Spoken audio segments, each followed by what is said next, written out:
Ժողովուրդ ջան, կարծում եմ Փաշինյանի հույսը ու միակ հույսը այն է, որ դուք չեք կարդալու այդ փաստաթղթերը։ Առանց այդ էլ հատվածական են, բայց անգամ դա չեք կարդալու, որովհետև ես հասկանում եմ դուք ինչքան եք հոգնել այս բանավեճից, այս ցեղ շպրտոցից։ Դրա համար առաջարկում եմ ոչ ինձ վստահել, ոչ Փաշինյանին, այլ պարզ մի հատ հարցի պատասխանել։ Հիմա այդ հարցը ձեզ եմ ուղղում։ Ի վերջո ձեր նարատիվը այն է, որ Արցախը վաղուց հանձնված էր ու մենք տեղ ոչինչ անել չենք կարող։ Ու ձեր միակ հույսը այն է, որ այս դիվանագիտական տերմինաբանության մեջ մեր ժողովուրդը կկորցնի ճշմարտության թելը։ Ես դες պարզ հարց ունեմ ու առաջարկում եմ մեր հանրության ամեն ներկայացուցիչ այդ հարցը իրան տա։ Եթե Արցախը վաղուց հանձնված էր, Ալիևը ինչի՞ չէր վերցնում։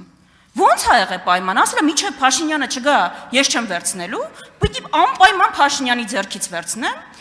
Երկրորդը, այդ ով ա ձեզ հուշել այդ բանը, փաստարկը, որ գնայք լուծեիք բա եթե ինչ-որ նորմալ բանակցային տարբերակ կա։